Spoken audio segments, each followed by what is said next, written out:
Graça e paz. Na verdade, eu me sinto muito honrado em... E um convite do pastor Melton não é um convite, né? Na verdade, é uma intimação, né? Sabe por quê, irmãos? Porque eles andaram 750 quilômetros para ir até o Alto Sertão de Pernambuco. Então, por que não viria de Recife, de Paulista, até aqui? Na verdade, então, dívida quase que paga, né? Depois nós vamos fazer outras coisas juntos aí, vamos viajar. Mas eu quero agradecer a Deus pelo convite, por estar com vocês aqui essa noite. E vendo o grupo de louvor aqui louvando, eu confesso a vocês que eu comecei a me sentir com 18 anos. Naquela alegria, né, irmãos? A palavra de Deus diz que na presença do Senhor, a abundância de alegria. E até a tristeza, ela salta de alegria. Então, nós estamos felizes por isso. Eu estou feliz porque, queridos, olha, esses dias ou esses anos, nós temos recebido tantas notícias, tantas informações acerca de pandemia, de mortes.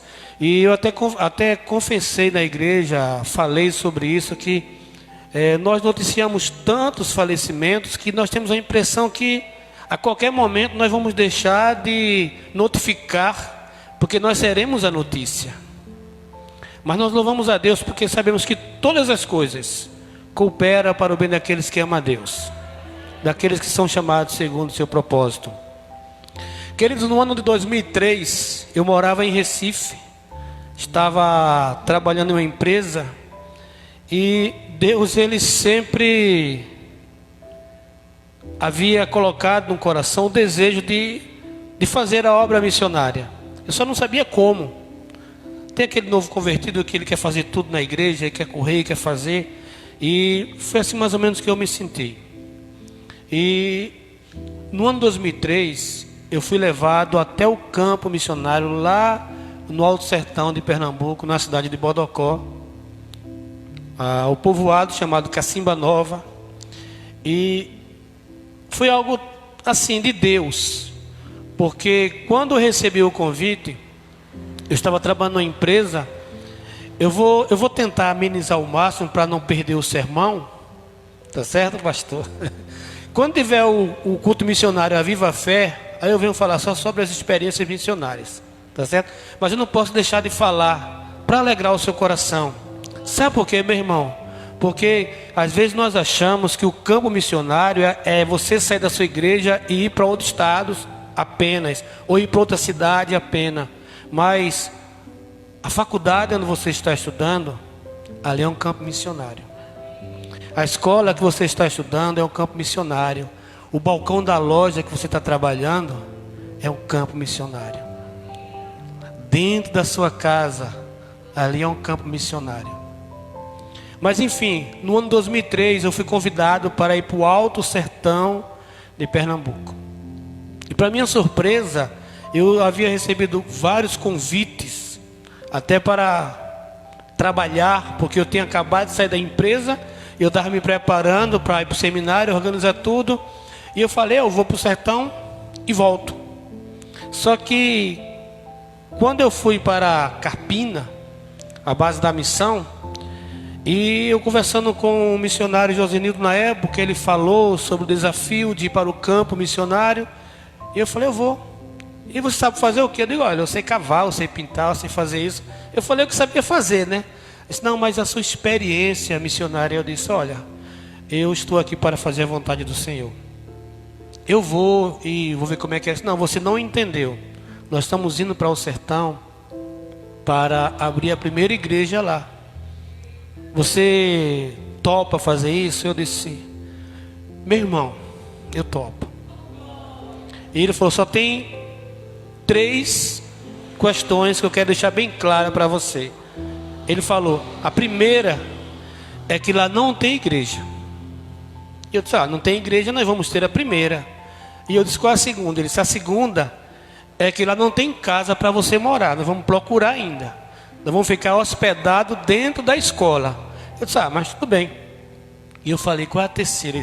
A terceira é que você ainda não tem sustento. Não tem ninguém para lhe manter no campo missionário. Às vezes nós achamos que fazer missões. Logicamente, irmão, nós sabemos que o dinheiro é muito importante. Sabemos que o dinheiro ele facilita muitas coisas, mas muitas vezes nós queremos complicar, nós queremos dar desculpas para não fazer a obra missionária. E sabe o que foi que eu fiz, irmãos? Eu disse, eu vou. E nós fomos, irmãos. Ficamos mais ou menos 20 dias morando dentro da escola. E depois de quase 30 dias o pessoal já estava se organizando e conseguiram uma casa para a gente morar. Conseguiram uma casa que ela ficava em frente à praça do povoado, ao lado da igreja católica, e no fundo da nossa casa era o cemitério. Eu tenho 2 filhos, já tenho 4, mas na época os 2 estavam comigo, Carol e João Henrique. Um tinha 9, outro tinha 10. E o banheiro da casa ficava no fundo do quintal. Aquele banheiro baixinho, a porta era uma cortina. E todas as vezes que você saía de madrugada para ir no banheiro, aí você tinha como vista aquele cemitério, aquelas luzinhas lá acesas. E logicamente que para nós na época não era nada confortável. Ao lado nós tínhamos a igreja católica. E a gente aprendeu o terço, a quinta, a sexta, aprendeu tudo. Aprendeu tudo que a igreja católica ensinava. Mas o nosso maior desafio foi a comunicação. Porque quando nós chegamos lá, queridos, depois de quase 30 dias, nós ficamos com um salão pequeno. Nós ficamos com 22 cadeiras brancas como essa. Um violão do braço empenado. E quem tocava era João Henrique. Hoje meu filho toca todos os instrumentos. Mas na época a gente orava quando ele tocava. A gente tinha visão de anjo, irmão. Com as mãos nos ouvidos assim. Na época era difícil. Mas assim ele foi insistente. Eu fui o professor dele. Só que eu não sei tocar, né? Eu dizia, bota assim que dá certo, bota assim. E depois ele foi se aprimorando. E lá no sertão, irmãos, a igreja cheia, assim como vocês estão parados. E eu dizia assim, eu sou o Billy Graham do sertão. Porque eu conseguia atrair a atenção de todo mundo. Aquela coisa bonita, os irmãos iam e estacionavam suas enxadas na entrada da igreja, porque todos vinham da roça. E quando foi um dia eu perguntei, irmãos, eu já estava 1 mês já no campo. Porque depois de 1 mês, antes de estarmos no ponto, o pessoal se reuniram todos. Essa foi a parte mais difícil, sabe por quê? Porque eu vi aquele monte de irmãos indo embora. Tinha gente de Goiás, São Paulo, Brasília, Belo Horizonte, de Recife. E só ficou eu, a minha esposa e os meus 2 filhos. No meio da praça. 2 horas da manhã. Todo mundo indo embora. Num lugar que eu não conhecia ninguém e nem sabia falar como eles, ainda assim sendo no sertão. E nós nos abraçamos, começamos a chorar. E ela falou, meu filho, e agora? Eu disse, agora é com a gente. Agora não temos como voltar mais não. Antes de nós embarcarmos para o sertão, de pegarmos o carro, ainda levantou-se um filho de Belial, que falou assim, você vai para o sertão, você vai passar fome. Lá é muito seco. Você só vai ver mato verde se colocar um óculos Ray-Ban. E ele falou assim, nunca compra um carro verde, senão vai amanhecer todo mordido, que os jegues vão comer tudo. Aí, mas eu estava tão convicto, eu estava tão certo do que eu queria fazer, com tanta certeza, eu não estava conseguindo ver nenhum problema. Eu não estava conseguindo ver nenhuma dificuldade. Porque a certeza do chamado era tão... Eu não vou nem pregar, pastor, o que é isso? A certeza do chamado era tão grande que eu não conseguia ver dificuldade. Eu disse, vamos fazer. Todos voltaram. E quando foi no outro dia, nós fomos testar o orelhão que tinha na cidade. Lá só tinha um orelhão. E que era ligado em uma torre. E o orelhão era do sistema analógico.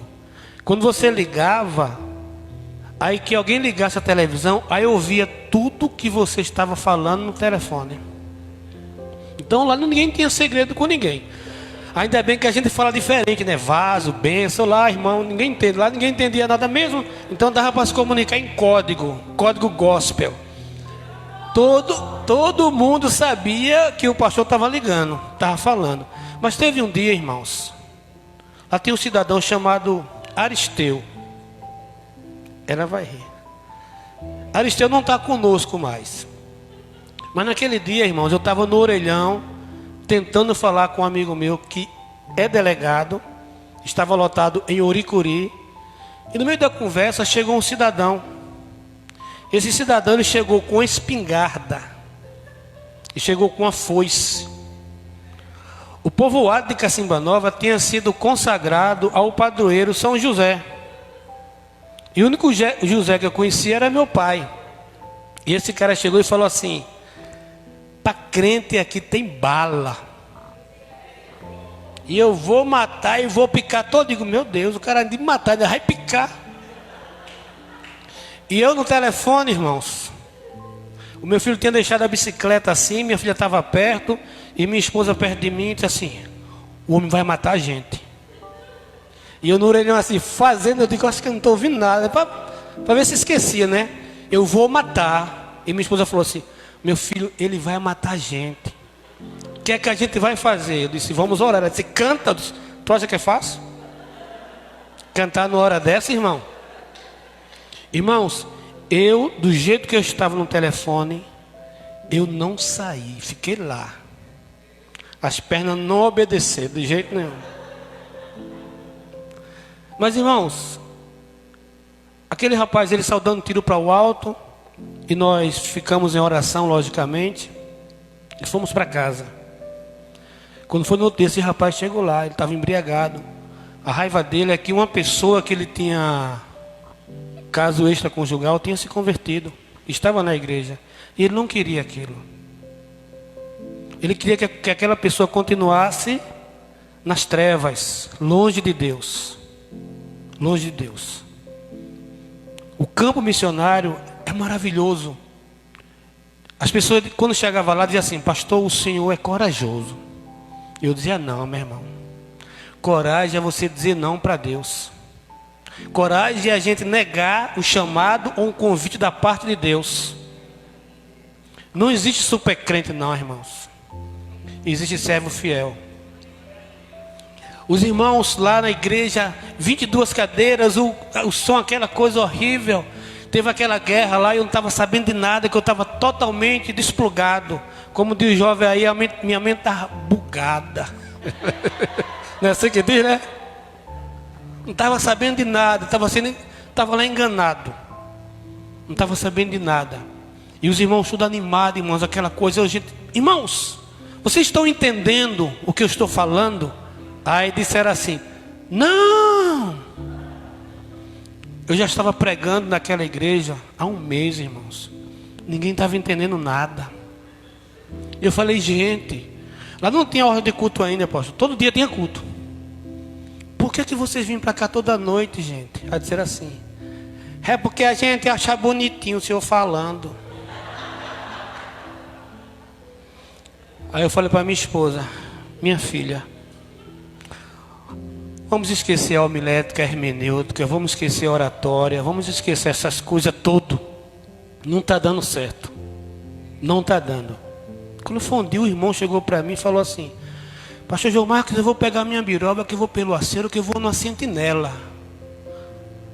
Ele falou assim, pastor Melk: pastor, eu vou pegar minha biroba ali, que eu vou pelo aceiro, que eu vou lá numa sentinela. Eu disse: irmão, vá, meu irmão, em nome de Jesus. Mas quando voltar, você deu o que foi fazer, como foi, quando foi, que eu não entendia nada. Ele falou que ia pegar uma jumenta, que ele ia pelo canto da estrada, porque ele ia para um funeral. A irmã falou assim: pastor, não vai na minha casa não, que a minha casa está uma banda lafumega. Eu disse: o que é banda lafumega, minha irmã? É um funeral. Eu digo: pronto. A bagunça, a casa estava bagunçada, ela não queria receber a gente. Aí a minha esposa falou assim: meu filho, vamos ter que fazer um dicionário. Ela fez. Ela fez um dicionário nordestês e ela colocava tudo. Eu parava na praça para ouvir os senhores conversando. E eles começavam a conversar, eu ficava assim, ó, querendo ouvir. Eu tive menos dificuldade na Bolívia, no Paraguai, na Argentina, do que no sertão. E eu parava assim para ouvir. Ai, Funaré. Chegava na casa de alguém e dizia assim, desabanque e se abanque. Eu dizia, meu... Pastor, desabanque e se abanque. Eu digo, meu Deus do céu, como é que eu vou desabancar e me abancar? As coisas, né? Ele queria que eu descesse, que naquela época eu tinha uma bicicleta. Eu ganhei uma bicicleta. Quando eu cheguei no sertão, irmão, não tinha nada. Aí me doaram uma BMW. Uma Brasília muito velha. Aí eu ia evangelizar com a Brasília. Depois ela começou a quebrar. Eu ia colocar atrás assim, guiada por Deus, dirigida por mim e empurrada pelos irmãos. Porque sempre que eu ia, voltava empurrando a bicha, viu, irmão? Teve um dia que ela pegou fogo no meio do caminho. E eu larguei lá no meio dos matos. Eu disse, pronto, e agora? Perdi a Brasília. Aí quando eu voltei, irmão, ela estava com um vazamento de gasolina que caiu em cima do platinado e pegou fogo, mas não queimou nada. E eu disse, graças a Deus, né? Mas depois eu vendi a Brasília com medo de... Troquei em tijolos. Nós começamos a construção da igreja. Compramos um terreno grande. E lá os tijolos, o rapaz falou assim, pastor, vai começar a construir? Eu disse, vou. Eu vou vender uma caeira para o senhor. Eu digo, o que é uma caeira? A gente constrói com tijolo, né? Aí vamos lá para o senhor ver a caeira, para dar uma inteira. Eu digo, vamos lá ver essa caeira. Aí eu fui ver a caeira, irmão. Quando eu cheguei lá, era um monte de tijolo batido assim na mão. 7.000 tijolos, era a caeira. Aí eu disse, vamos. Aí eu tinha um som, que era toca-disco, toca videocassete e a AM/FM. Lá era um sucesso esse som. Ninguém tinha lá, eu troquei no tijolo. Aí saí trocando, irmão. Eu separei a mulher e os meninos. E o resto que eu sei, o resto que eu tinha, eu saí trocando nas caieiras. Para construir a igreja. Aí nós construímos a igreja. Quando estava toda alta, a ponto de construir, aí vieram as chuvas de 2003 ainda. Aí caiu tudo. E não tinha mais nada. E eu sentava lá e começava a chorar, irmãos. Quando foi um dia, eu estava no culto, aí eu falei assim, Deus, eu só tenho uma BMW.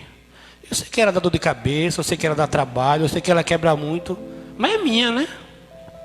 Senhor, eu vou doar ela. Aí troquei em tijolos, vendi por R$1.000, comprei toda de tijolos. Aí nós começamos a terminar. E nós, quando foi no ano 2004, vieram o pessoal de Belo Horizonte, fizemos o primeiro batismo coletivo, casamento. Aí nós terminamos a primeira etapa da igreja, deu para construir. E depois Deus começou a fazer coisas grandes, irmãos. Nós orávamos muito, não sei se vocês oram aqui, por convicção de pecado. Convicção de pecado é assim, ó. O cara está em casa, aí diz assim, eu não aguento mais essa vida. Eu não quero mais essa vida. Eu vou procurar uma igreja. E ele sai sozinho, irmãos. As pessoas chegavam em casa toda hora. Teve um dia que eu fiquei com um senhor chamado João de Tonheira. Ele chegou em casa, eu dei uma Bíblia a ele. Ele chegou em casa de meia-noite. Ele disse, pastor, eu quero que o senhor me ensine isso aqui. Eu não estou entendendo. Irmão, 5 da manhã um homem se converteu. O outro chegou em casa e disse, pastor, agora eu peguei uma coisa aqui. Eu disse, o que foi? O senhor falou que só tem um Deus aqui, eu vi 3. Eu digo, meu Deus do céu, ele viu uma coisa que eu não vi ainda. Só que, ó, o Deus de Abraão, o Deus de Isaac, o Deus de Jacó. Eu disse, ainda bem, né? Irmãos, mas foram tempos maravilhosos no sertão. Eu faria tudo de novo. Passamos lutas, passamos dificuldades. Não vai dar para contar muitas experiências que nós tivemos, mas por que que nós precisamos de um Salvador, queridos? Por que que é uma necessidade de um Salvador? Talvez, de repente, aqui no nosso meio tem alguém que ainda não saiba, ou ainda não entregou a sua vida a Jesus Cristo, ou é amigo do Evangelho. Eu só sei de uma coisa que eu aprendi desde cedo, que filho de gato é gatinho, filho de peixe é peixinho, mas filho de crente não é crentinho. Filho de crente tem que se converter, tem que entregar a sua vida a Jesus Cristo. E o salmista Davi, no salmo de número 51, esse salmo foi o salmo onde o salmista Davi foi confrontado após ele ter cometido duplo erro. Lá em 2 Samuel fala sobre esse texto, quando Natã vai visitá-lo, e Natã conta uma história para ele. Natã diz assim: olha, imagine um homem que é muito rico, um homem que tem muitas ovelhas, mas esse homem vai dar uma festa, e de repente ele pega a ovelha daquele homem pobrezinho. Aquele homem só tinha aquela ovelha, e ele cuidava com tanto carinho, com tanto esmero, e vê aquele homem que tinha muitas ovelhas, aquele homem que era muito rico, e pega aquela única ovelha e mata. O que é que esse homem merece? Irmãos, certamente Davi falou: esse homem, tão certo como vive o Senhor, ele merece a morte. Qual foi a reação na hora de Natã? Natã disse: esse homem é tu. Irmãos, o pecado precisa ser confrontado todos os dias, na minha vida, na sua vida, e foi isso que Natã fez. Ora, Davi já tinha vencido várias guerras, batalhas, um homem considerado segundo o coração de Deus. Eu vi muita ousadia da parte de Natã falar isso, mas o pecado precisa ser confrontado, porque nós precisamos de um Salvador. O texto diz, 51 de Salmos: compadece de mim, ó Deus, segundo as tuas benignidades, segundo a multidão das tuas misericórdias, apaga as minhas transgressões, lava-me completamente da minha iniquidade e purifica o meu pecado, pois eu conheço as minhas transgressões, e o meu pecado está sempre diante de ti. Pequei contra ti fiz somente o que era mal perante os teus olhos, de maneira que será dito por justo no teu falar e puro no teu julgar. Eu nasci na iniquidade, no pecado concebeu minha mãe. Até aqui, queridos. O salmista Davi, após o relato do profeta Natã, ele faz este salmo. O interessante de tudo, queridos, é que nós sempre falamos que nós, seres humanos, temos 3 necessidades básicas. E essa é o alimento, a vestimenta, o alimento, a comida e a habitação. Na verdade, essa lista precisava ou precisa ter mais um item, que é a salvação. Nós precisamos de um Salvador. Eu preciso de um Salvador. Todos nós que estamos aqui essa noite precisamos de um Salvador, porque o pecado, ele afasta o homem de Deus. Quando nós chegamos no sertão, nós encontramos um povo longe de Deus, um povo que por qualquer motivo lançava uma corda em um galho, colocava no seu pescoço e se enforcava. Nós encontramos um povo que, quando nós andávamos na rua, as pessoas olhavam para mim, olhavam para a minha esposa e caíam endemoniados. Não sei se você já teve a triste experiência de se confrontar ou ser confrontado com algo assim, mas era esta a situação. Era este povo, foi este povo que nós encontramos no sertão. As pessoas dizem que o sertanejo é idólatra. Ele não é idólatra, irmãos. Eles estão idólatras, mas eles precisam de um Salvador. Você convive com pessoas que têm o mesmo problema. Eu estava em São Paulo e fui visitar um senhor, empresário de uma empresa multinacional. E ele, quando ficava endemoniado, ele, dentro da empresa, ele tirava roupa, subia na mesa, chegou a perder até alguns acionistas por conta disso. E ele não sabia o que fazer. Por último, ele relutava de todas as maneiras. Quando foi um dia, ele pegou a sua criança recém-nascida, ele estava pronto para jogar a criança na parede. Foi aí que ele procurou um amigo meu, presbítero lá em São Paulo, e coincidiu na minha ida até lá. Ele ligou para mim e eu fui visitar aquele homem. Queridos, casa bonita, carros importados na garagem. Eu sentei numa cadeira que quase que eu pulava. Você da cadeira ficou se tremendo assim. Eu digo, que negócio chique. O homem tinha de tudo que qualquer pessoa gostaria de ter, mas ele estava muito longe de Deus. Eu nunca vi um homem com tanta sede de Deus. Naquele dia ele ajoelhou-se e falou assim: por favor, me ajude.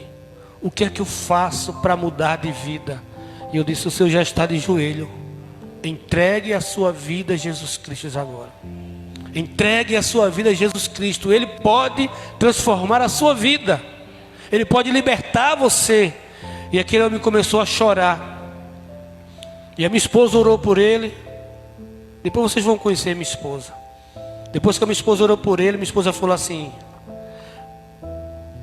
Deus, ele mostra, irmãos. Vá na cabeceira da sua cama e pega aquele livro que está lá e jogue fora. E ele falou: qual livro? O livro está na cabeceira da sua cama. Ele trouxe o livro. O livro era o Evangelho segundo Allan Kardec. Ele estava lendo um livro do Espiritismo para tentar se refugiar de tudo que estava acontecendo. Ele estava tentando fugir daqueles problemas. E quando a gente não conhece a Cristo, a gente procura Cristo em qualquer lugar. Lutero disse que o coração do homem é uma fábrica de ídolos. E a gente tenta buscar a solução em todos os lugares. Nós temos visto agora as pessoas achando que a vacina é a solução para todos os problemas, quando na verdade a solução para os nossos problemas se chama Jesus Cristo de Nazaré. Ele é o Rei dos Reis. Ele é o Senhor dos Senhores. Queridos, quando o salmista Davi é confrontado, ele agora sabia que apesar de ser um rei, apesar de estar muito bem no seu reino, ele estava muito mal com Deus. Ele estava muito longe de Deus. Então, esse texto ele nos mostra de forma ilustrativa 3 coisas que nós precisamos reconhecer em Cristo e saber dele, para que a nossa vida venha a ser mudada. Ele faz 3 ilustrações aqui. A primeira, Davi, ele mostra que o pecado é algo que precisa ser tratado com muita urgência. O versículo 1 do texto nós lemos de: compadece de mim, ó Deus, segundo a tua benignidade e segundo a multidão das tuas misericórdias, apaga as minhas transgressões. Transgressões aqui é pecado. Ele entende que o pecado é algo que precisava ser apagado de dentro dele, algo que precisava ser retirado, algo que precisava sair de dentro dele. Por isso que ele fala, a palavra apagar, o sentido mais forte é riscar. O próprio Moisés, lá no capítulo 32, versículo 32 de Êxodo, ele fala que apagasse, que riscasse o nome dele do livro da vida. E é justamente nesse sentido aqui que ele utiliza a palavra nesse sentido. Ele queria que aquilo que estava dentro dele. O versículo 3 diz: pois eu conheço as minhas transgressões, o meu pecado está sempre diante de mim.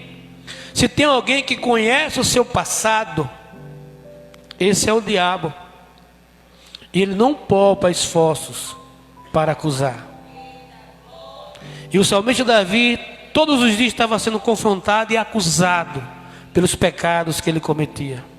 Por isso que há uma necessidade, por isso que o salmista Davi entende que o pecado é uma dívida que precisa ser cancelada. Quando eu cheguei na Bolívia, a primeira vez, aí eu fui pagar uma conta lá, né? E eu achando que estava falando bem o espanhol, eu disse, eu vim pagar a conta. A moça, cancelar a conta? Não, pagar. Não, pagar a conta.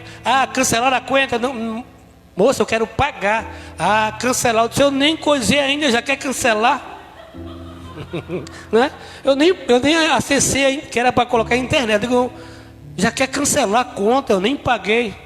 Só que pagar, o que ele fala no sentido é cancelar. E aqui de forma literária, o que o salmista precisava era que aquela conta que ele estava devendo a Deus precisava ser paga. Todos nós temos uma conta a pagar com Deus. Um dia nós iremos nos apresentar diante do tribunal de Deus.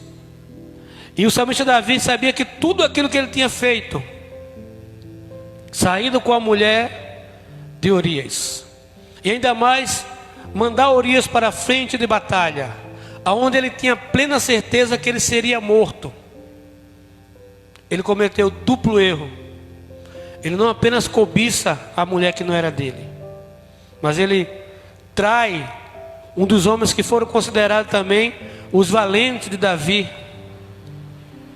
um homem que lutava pelo reino, um homem que tinha entregado a sua vida. Se vocês verem 2 Samuel no capítulo 12, do verso 1 ao verso 15, você vai ver que história de um homem que dedicou-se ao reino.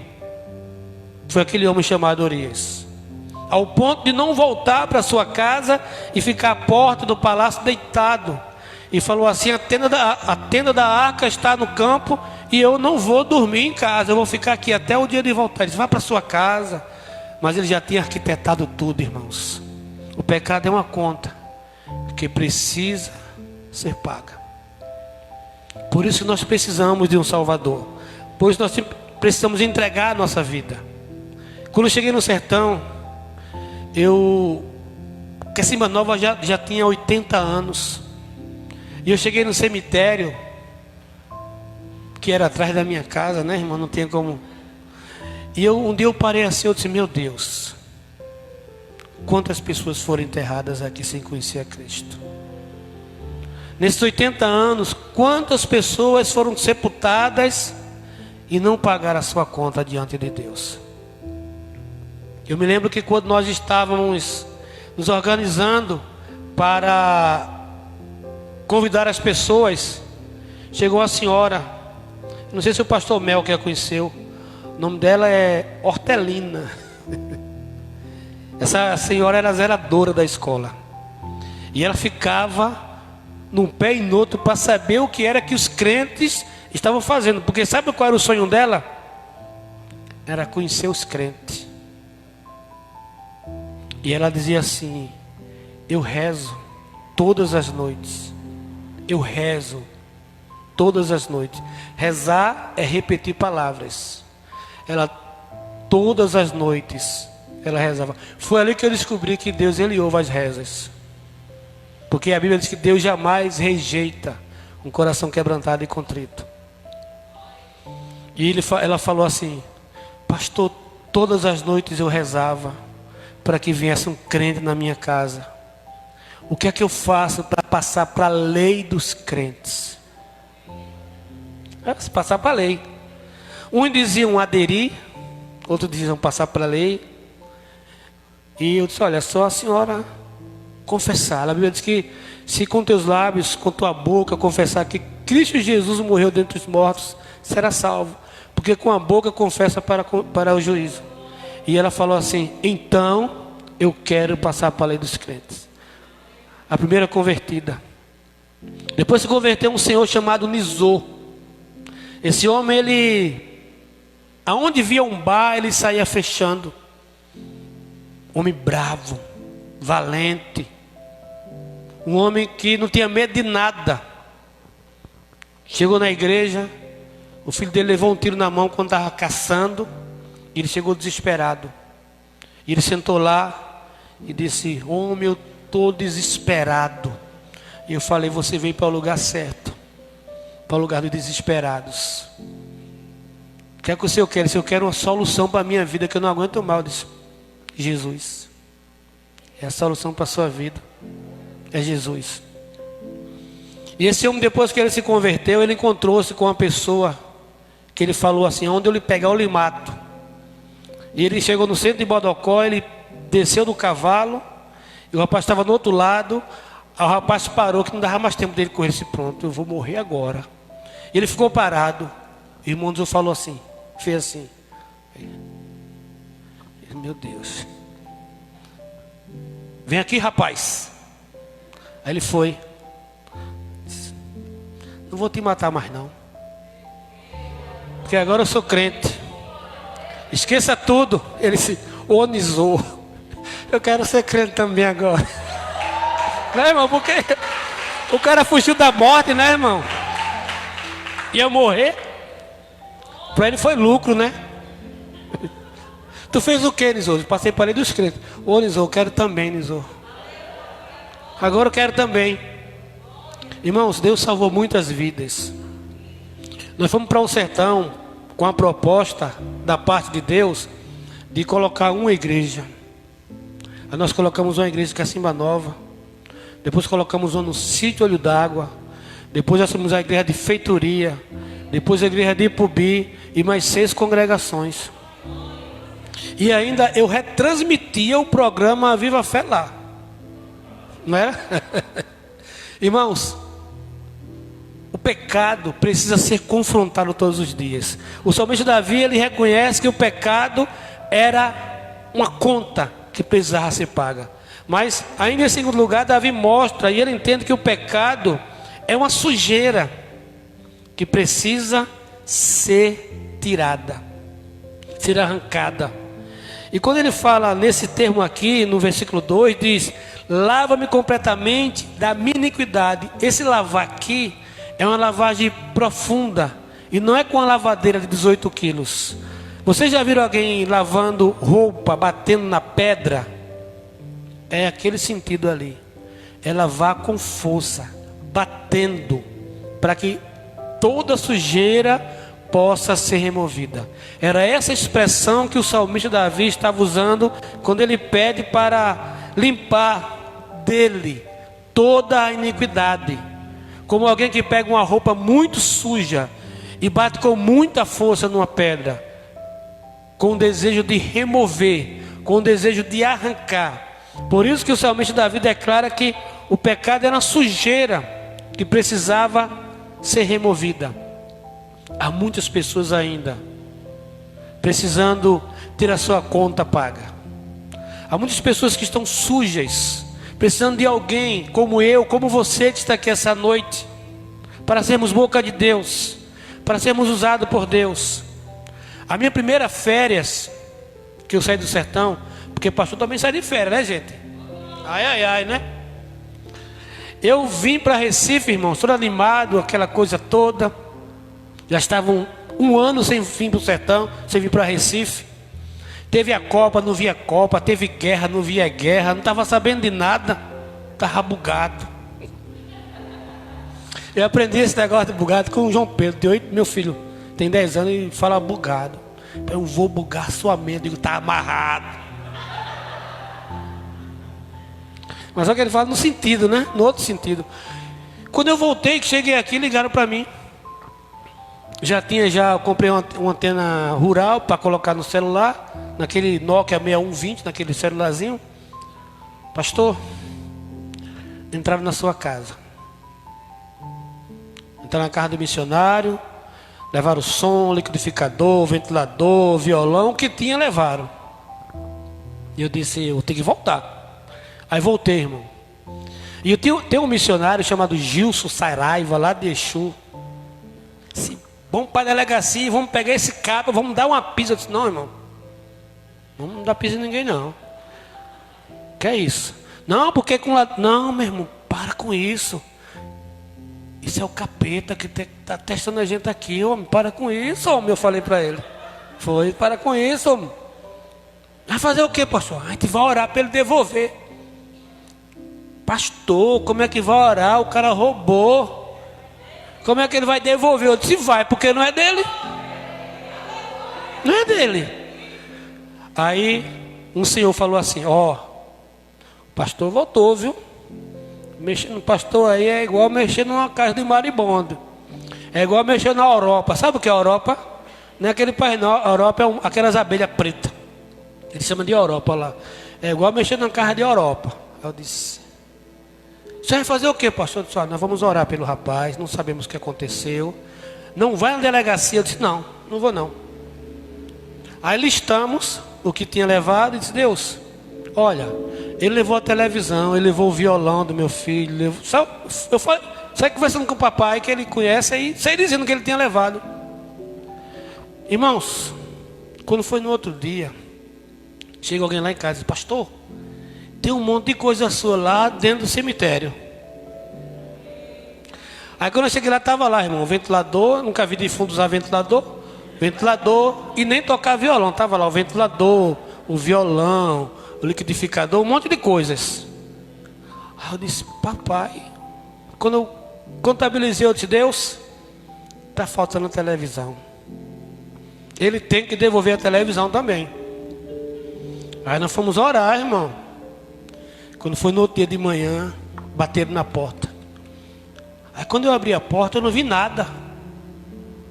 Quando eu olhei para baixo, irmão, televisão.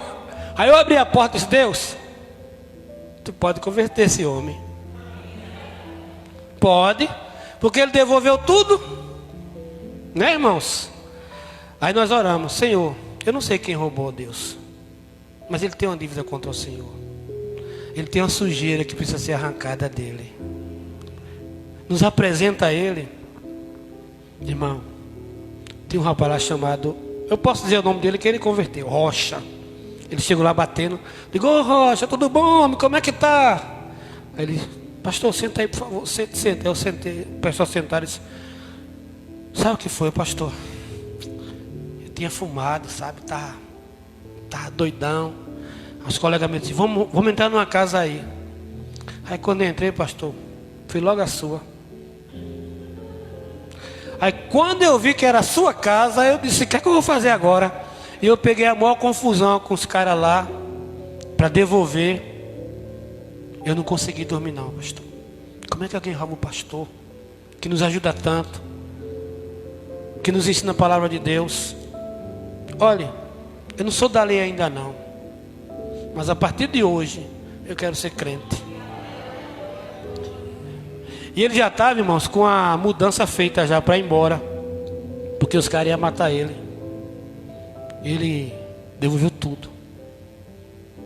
Ele foi embora. Ele se converteu. Às vezes nós achamos difícil o esposo se converter, só porque ele toma cachaça. Às vezes a gente acha o filho drogado difícil se converter. Às vezes a gente acha porque o filho está no homossexualismo, a filha no lesbianismo. Irmãos, Deus é Deus. Deus é poderoso para mudar a nossa vida. Cada um de nós aqui temos uma história. E nós éramos acusados todos os dias. E a gente não sabia como limpar aquela sujeira. A gente não sabia como pagar aquela dívida. Até que alguém chegou para você e falou assim, eu conheço alguém que pode mudar a tua vida. Aí vai o pastor Mel, que é o menino na sua casa, e fala assim, olha, tem um caba bom.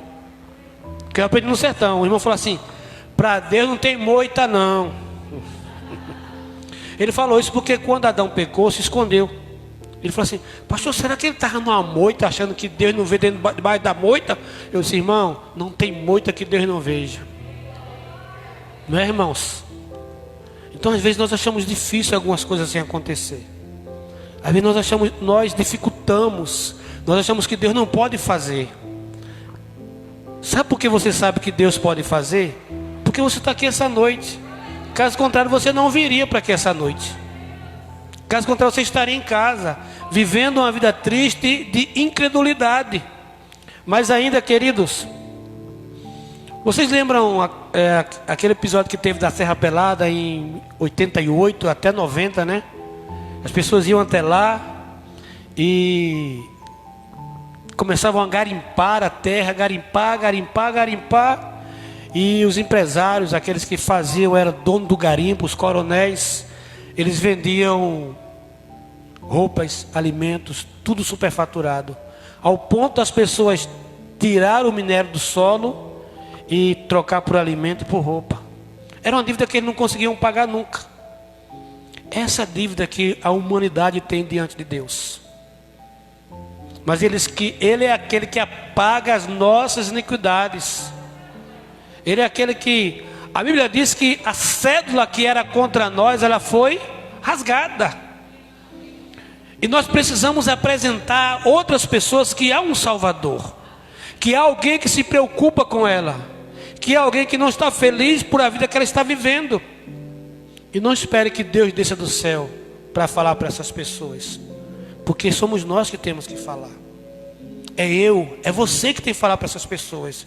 Muitas vezes nós nos acovardamos, às vezes nós somos tímidos, às vezes temos vergonha, às vezes achamos que aquela pessoa não quer ouvir, às vezes nós achamos que não temos condições. A Bíblia diz: abre a boca que eu encherei.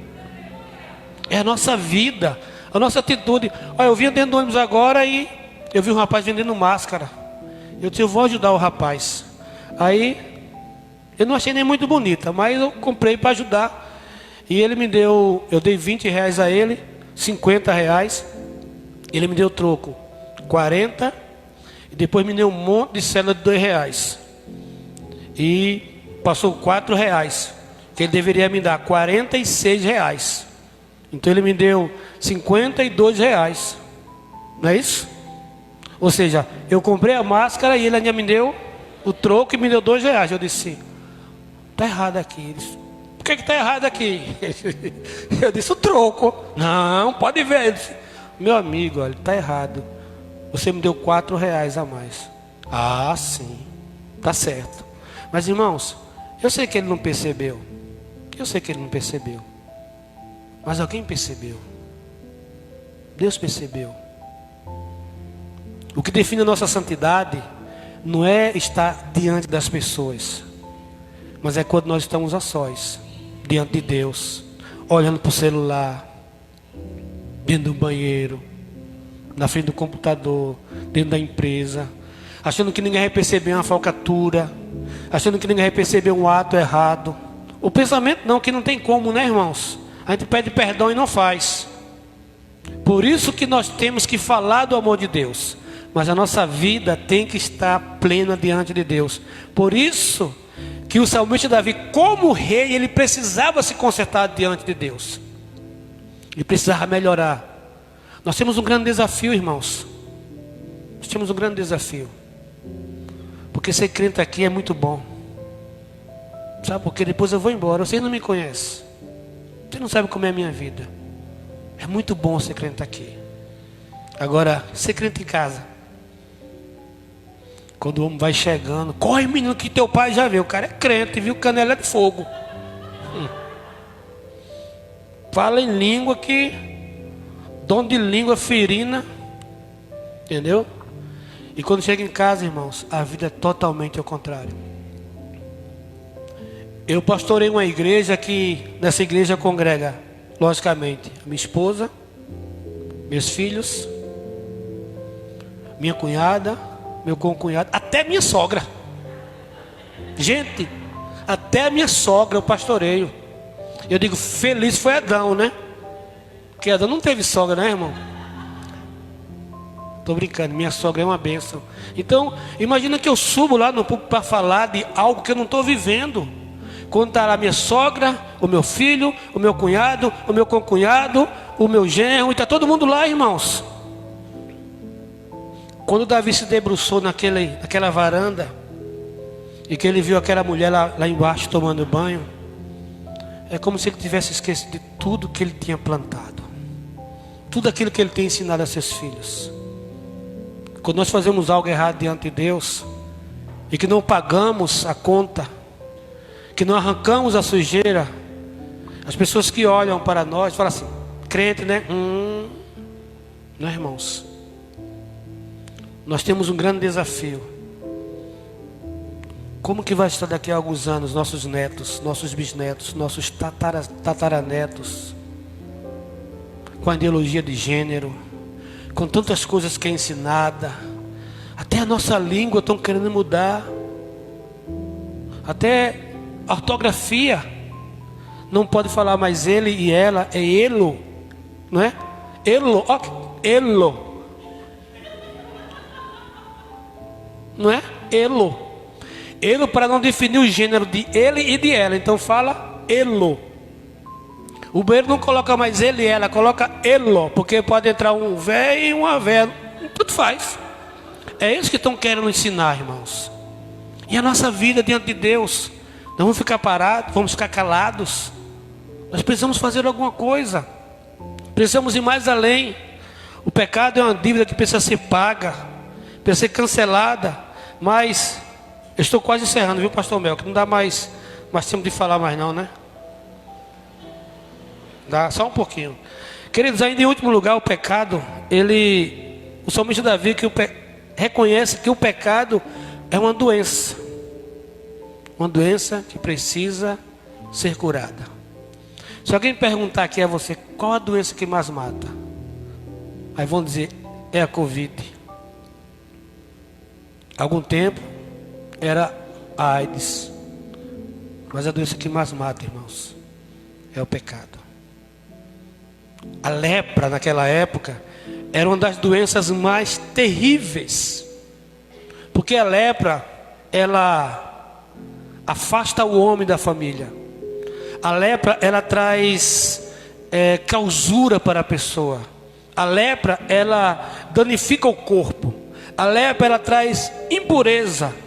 A lepra, ela traz isolamento. E por final, a morte. O pecado, ele traz impureza para o corpo. Ele traz isolamento. O pecado, ele afasta as pessoas dos seus familiares. O pecado, ele traz clausura, deteriorização na alma. Por isso que ele sempre fala e relaciona o pecado com a lepra. Nós precisamos orientar e dizer a essas pessoas que elas estão doentes, que elas precisam ser curadas, elas precisam ser tratadas. Eu me lembro de um irmão lá no sertão, chamado Expedito. O irmão Expedito e a irmã Loura. Eles já partiram para a glória. Mas o irmão Expedito, ele entregou a vida a Jesus Cristo. Nós fomos lá discipular, e ele falou que queria ser crente. E quando foi um dia, irmãos, o irmão Expedito teve um mal súbito. E a irmã Loura chegou em casa chorando, disse, perdi meu velho. Perdi meu velho. Eu disse, ô irmã, eu sinto muito, irmã, mas vamos orar agora. Vamos orar. Vamos orar. E nós oramos. Depois que nós oramos, fomos caminhando para a casa dela. Porque o sertão é um lugar pequeno, né? Na entrada você coloca, seja bem-vindo e até logo, porque tão pequeno que é. Quando nós chegamos lá, irmãos, o rapaz tinha ressuscitado. Aí disseram assim, como é que pode? O homem morreu e desistiu de morrer? Eu disse, não, gente, foi Deus que fez isso. Foi Deus. E depois daquele dia, algumas pessoas começaram a frequentar a igreja. As pessoas começaram a entender que Deus pode fazer muito mais. Deus, ele pode fazer muito mais do que nós pedimos, do que nós pensamos. Então, o salmista Davi, ele entende que o pecado era uma doença que precisava ser curada. E só existia uma maneira. Era ele se achegar a Deus através de Cristo Jesus. Então, o que nós aprendemos aqui essa noite é que nós temos que reconhecer que essa dívida nós nunca iremos pagar, porque não temos condições. E só Jesus pode pagar. É reconhecer que essa sujeira só Cristo pode tirar, porque não temos condições de pagar. É reconhecer que essa doença só Cristo pode arrancar de nós. Por isso que o salmista Davi, ele de forma tão maravilhosa, ele faz essa declaração de confissão diante de Deus. reconhecendo que sem Cristo na vida dele, ele não poderia mudar. Ele não tinha a mínima chance de mudar. E é por isso que nós estamos aqui essa noite. Porque nós queremos mudança. Porque nós precisamos de mudança. Mas há outras pessoas também precisando de mudança. Há outras pessoas carecendo ouvir aquilo que nós já ouvimos. Quantas pessoas você conhece que está nessa situação? Diante de Deus está muito sujo. Diante de Deus está precisando tirar toda a sujeira. Diante de Deus está doente. Quantas pessoas estão na igreja também, que fizeram a sua pública profissão de fé, que foram batizados e ainda está vivendo da mesma maneira. Há muitos convertidos, há muitos convencidos, que entendem que a igreja é um lugar bom para os seus filhos, que lá você não vai encontrar ninguém para cobiçar, nem desejar sua mulher, seu marido, sua filha, seu filho, e que as pessoas são confiáveis. A igreja é um lugar bom, irmãos. A igreja é um lugar seguro. Mas nós precisamos entender que para que esse lugar se torne muito mais seguro, nós precisamos ter uma vida de comunhão com Deus. Precisamos entregar nossa vida a Cristo. E sabe o que mais me alegrou, irmãos? Esses 15 anos que nós passamos no sertão, é que em nenhum momento Deus nos desamparou. Nenhum momento. Nenhum momento. Ele supriu a nossa necessidade de forma tremenda. Eu falei assim: Deus, eu preciso só que o Senhor mande todo mês para mim uma cesta básica. E eu fiquei recebendo seguro-desemprego. E quando foi na última parcela do seguro-desemprego, eu estava em casa orando. Eu disse assim: Deus, hoje eu vou receber a última parcela do seguro-desemprego. Como é que vai ser? Aí ligaram para mim de Belo Horizonte: pastor, vem aqui em Belo Horizonte para o primeiro compartilhar missões, que nós vamos resolver sua situação. E Deus começou a abrir as portas, irmãos. As pessoas acham que quando você sai da sua zona de conforto, você vai ser desamparado. Disseram que eu ia morrer de fome. Disseram: ah, missionária é missioléu. Larga emprego, larga tudo. Larga trabalho para ir para um lugar que nem conhece. Um lugar que não sabe nem quem são as pessoas. Irmãos, sabe o que é você abrir a sua porta, a sua casa, para as pessoas entrarem? Terminava o culto, a igreja cheia assim, ó. E os irmãos iam atrás da gente. E eu dizia: meu Deus, eles estão vindo. Estão vindo atrás da gente. Ela dizia: deixa ele vir, vamos ver por onde é que eles vão vir. Aí quando a gente entrava em casa, eles entravam também. Aí ficava tudo sentado assim. Posso entrar? Eu disse: seu irmão já está na cozinha.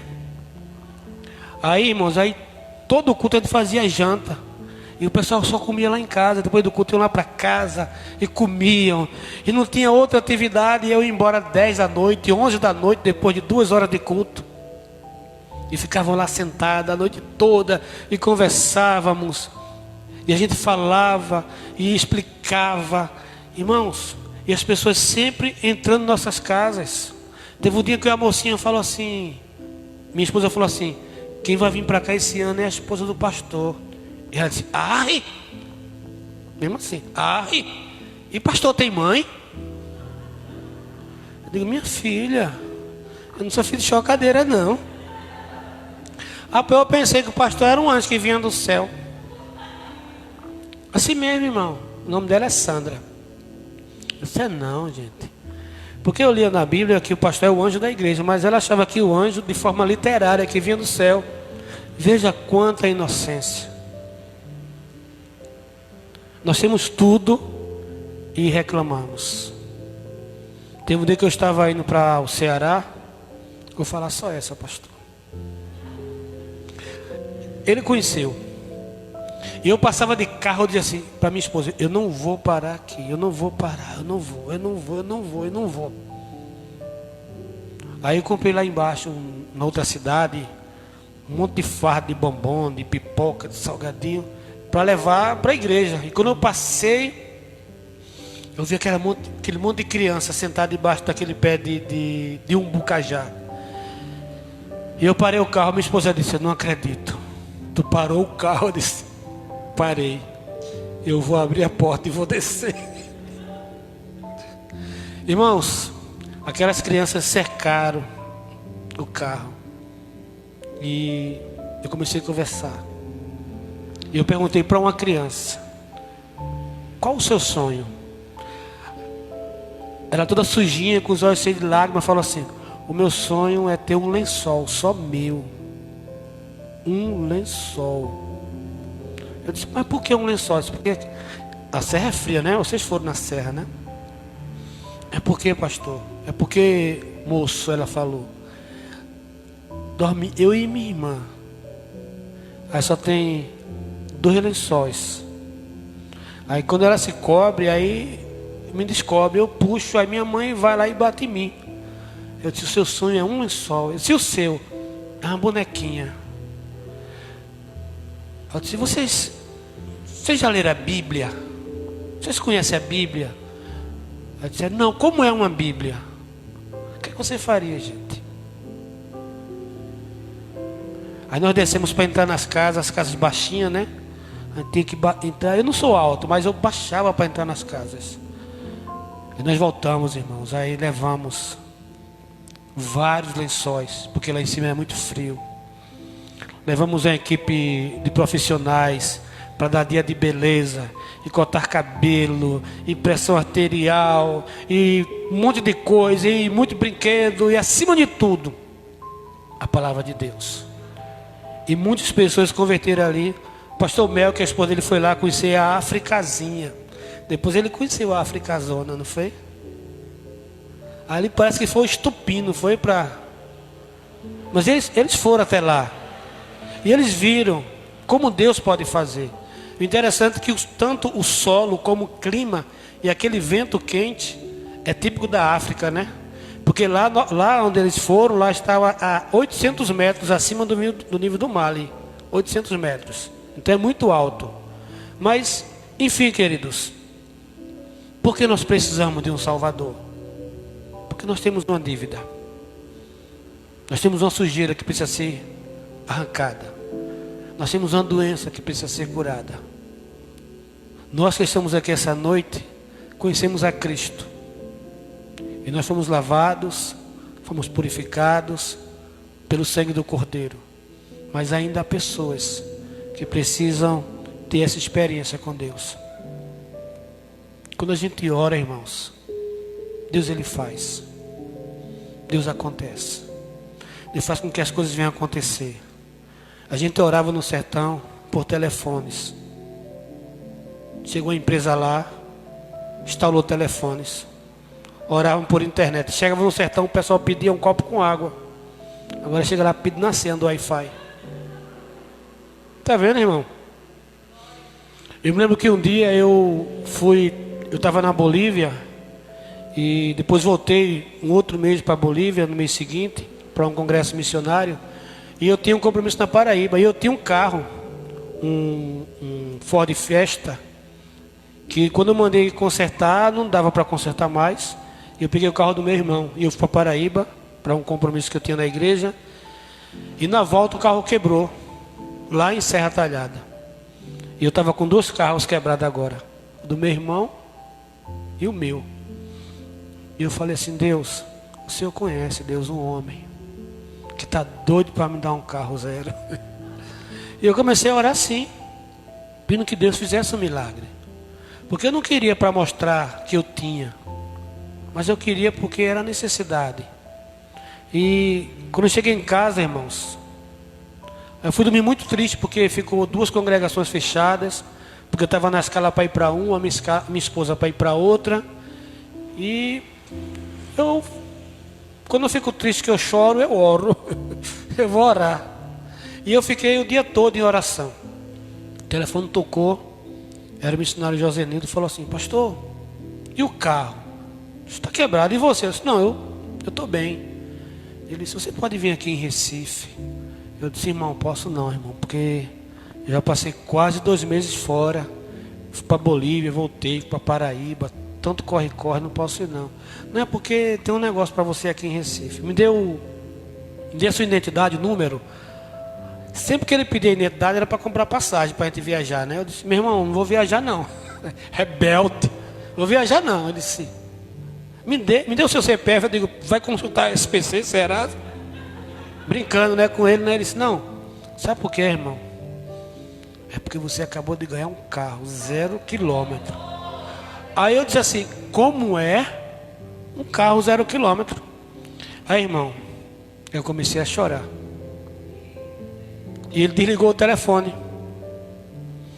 A outra parte eu não vou contar não, porque eu vou dormir na casa do pastor Melco, para ele não ficar com medo.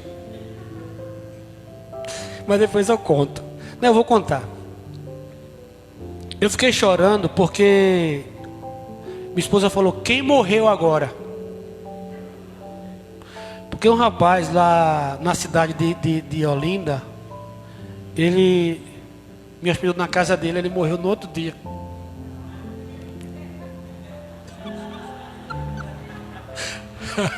Não, pastor, eu durmo com os cachorrinhos. Mas deixa eu contar a parte boa. Pastor, me perdoa, eu não vou contar mais não.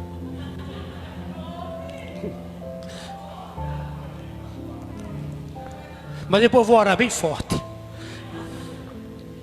Não, minha esposa ficou preocupada porque esse rapaz, ele disse assim, fica aqui em casa, pastor, fica aqui em casa. Eu disse, a esposa dele tinha se convertido. Eu coloquei ela na garupa da moto, dentro de Recife, naquele trânsito, pregando no prédio, ela, vou morrer, né? Ela pensou, né? Aí quando eu parei a moto, ela disse, eu quero entregar minha vida para Jesus. Aí se converteu. Aí eu fui para casa desse rapaz, só que ele já tinha um problema cardíaco há muito tempo e tal. E sabe aquele dia que Deus prepara, irmãos? Ele tinha um armazém de construção, não foi trabalhar, a filha dele foi. E à noite, nós estávamos sentados na sala, e a filha dele deitou. Ele deitou no colo da filha. E a filha disse, sai pai, sai pai. E eu disse, minha filha, quantas pessoas queriam um pai para deitar no colo e você não está valorizando? E ela ficou triste. Aí ele inverteu. Ela disse, olha, você não valoriza o seu pai hoje, você diz que ama, mas não espere o seu pai morrer para dizer que você ama, não. Não dê presente, flores, depois que ele morrer, não. Defunto não quer flor, não quer que, nada disso não, gente. Aí ela deitou no colo dele e ficou aquele clima mais amistoso, né? E fomos dormir. Quando foi de manhã, irmãos, aquela gritaria. Ele, durante a noite, ele passou mal e faleceu. Mas, sabe qual foi a melhor parte? Que eu passei o dia todo pregando para ele. Falando do amor de Deus para ele. De 7 da manhã até as 5 da tarde eu falando para ele. Sentei com ele, li Bíblia, orei com ele, conversei com ele e falei assim, pastor, então agora eu não tenho mais nada contra os pastores. Porque na mente dele o pastor era ladrão, o pastor era isso, aquilo, outro. E foi aquele dia que Deus preparou. E eu tenho certeza, irmãos, que Deus entrou no coração daquele rapaz. E ele se converteu. Mas foi necessário que isso acontecesse. Graças a Deus que o meu pastor é convertido. Não vai passar por esse processo. É para ele se converter. Viu? Não se preocupe não, viu, irmã? Ela ficou meio tristinha. Então, irmãos, olhem. E Deus faz milagre. Porque quando foi naquele dia, ele vinha pegar um carro. Aí eu fui. Quando eu cheguei no centro do Recife, irmãos, era um carro. Uma Palio de venda duológica completa, sabe? Aquele carrão que eu digo, como é que eu vou dirigir esse carro? Novo, zero. Aí quando foi na hora de pegar o carro, rapaz, esse carro não pode sair hoje não. Eu disse, é porque não pagaram, né? Não, é porque quem pagou à vista. E tem um dinheiro sobrando que a gente não sabe o que é que vai fazer com o dinheiro. Aí entraram lá, saíram, foram para um canto, aí disseram, tá resolvido já. Aí eu perguntei, o dinheiro que está sobrando era para quê? Não, é para emplacar o carro, colocar combustível, comprar alimentação e hospedagem no hotel se precisar quando você for embora. E eu perguntei, quem foi que deu esse carro? Aí o rapaz falou assim: esse é o único problema. Eu não sei quem foi. A pessoa que deu falou que Deus mandou dar esse carro a você. Então, irmãos, são coisas que Deus pode fazer na nossa vida. Eu falei um pouco dessas experiências no sertão, para que a gente venha deixar de ser crente 3S. Só isso. Conhece os crentes 3S, né? Salvo, sentado e satisfeito. Não é, pastor? Deus tem um convite para você. Para você sair da zona de conforto. Deus tem um convite para você. Para mostrar para essas pessoas que têm dívida a ser paga com Deus. Que não consegue limpar a sua vida. Que não consegue ficar livre daquelas enfermidades. É você que Deus vai usar. É a sua vida. É o seu testemunho. É a forma de você se comportar, de você falar, de você agir. É a nossa vida, irmãos. Nós somos espelhos. Nós somos o bom perfume de Cristo. Nós somos o bom perfume de Cristo. Nós somos a carta de Cristo. Não seja aqueles crentes pé de mandacaru. Nem da sombra, ainda fura quem chega perto. Eita, pastor. Tudo isso eu aprendi no sertão. A culpa é do sertão. Mas eu quero concluir essa noite, já 21 e 25. Foi um convite àqueles que, se porventura, está aqui essa noite, que ainda não entregou a vida a Jesus Cristo. Aquele que precisa se reconciliar com Deus. Esse é o dia. Eu tenho sempre dito na igreja que Jesus já está com a mão no trinco da porta. E a qualquer momento Ele vai abrir. Não falta nada, irmãos. Precisamos ter um compromisso com Deus. Precisamos ter um encontro com Deus. Precisamos entregar a nossa vida a Jesus Cristo. Há muitas pessoas que precisam fazer isso. Só há uma maneira de sermos libertos, transformados, restaurados, é entregando a vida a Jesus Cristo. Eu quero orar. E você que está aqui essa noite, que entendeu a palavra de Deus, que entende que precisa melhorar a sua vida, precisa ter a sua vida transformada, esse é o dia de você entregar a sua vida a Jesus Cristo.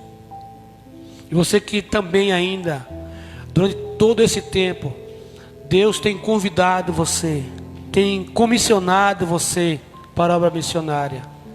E você está sempre colocando prerrogativas, sempre colocando desculpas. Eu não vim aqui reensinar a roda, todo mundo já sabe. Eu vim aqui só confirmar o que o pastor Mac tem falado para vocês. Que nós precisamos fazer aquilo que Deus tem nos convidado a fazer. Obedecer a Deus é melhor do que a melhor ideia. Vamos orar? Senhor Deus, eu quero te agradecer. Eu quero te agradecer pela tua misericórdia. Porque as nossas transgressões, nossos pecados, só foram pagados mediante o teu alto sacrifício. Porque o Senhor foi até a cruz do Calvário. E o Senhor se entregou por nós. De forma tão abençoadora, a nossa vida foi transformada. Deus, e pessoas que ainda não conhecem o Senhor, que precisam ser transformadas, que esta noite, meu Deus, venceram a noite de salvação, vencer a noite de transformação, que o Senhor venha estar tirando todo o medo do coração. A tua palavra diz que o verdadeiro amor lança fora o medo. Quantas pessoas têm medo de entregar a vida a Jesus Cristo? Porque tem receio do marido, dos filhos, dos vizinhos, no setor do trabalho. Deus, hoje é o dia do Senhor entrar nesse lar, nesta casa, nessa família e transformar, Deus. Faz isso. Toca no coração dessa pessoa. Porque só o Espírito Santo quem pode fazer isso. Ele que convence o homem do pecado, da justiça, do juízo. Também reacende, Deus, no coração do teu servo, da tua serva, o grande desejo pela obra missionária. Deus, que dessa igreja venha sair missionários e missionárias. Deus, que essa igreja venha a ser um celeiro missionário. Que vidas venham a ser alcançadas através dos membros, dos missionários que irão sair dessa igreja. Usa o teu servo, pastor Mel, que é a sua esposa. Usa esta família que nós tanto amamos. Obrigado, Deus, pelo teu servo, que tem se entregado, tem se doado por esta obra. Deus, que essa obra venha a crescer. Que vidas venham a reconhecer o Senhor. Que vidas venham a ser transformadas. E que o teu nome venha a ser glorificado nesta casa. Pois é assim que a tua palavra diz. Que estão abertos os teus olhos e atentos os teus ouvidos à oração que se fizer neste lugar. Porque o Senhor escolheu e santificou esta casa para que nela esteja o teu nome perpetuamente. Nela estarão fixos os teus olhos e atentos os teus ouvidos. Deus, usa o povo dessa igreja. Usa o anjo dessa igreja para que vidas venham se render aos teus pés. Usa esta igreja para que pessoas venham chegar ao pleno conhecimento da graça. Usa essa igreja para que ela seja uma igreja enviadora, uma igreja abençoadora, uma igreja mantenedora. Às vezes nós achamos tudo muito difícil, mas o Senhor é o dono da obra. E o Senhor não chama aqueles que são capacitados, mas o Senhor capacita aqueles que são chamados. O Senhor há de capacitar, o Senhor há de suprir, o Senhor há de manter, o Senhor há de enviar, o Senhor há de fazer o melhor para esta igreja, para que o teu nome seja glorificado. Amém. Te rendemos graças por tudo, em nome de Jesus. Amém.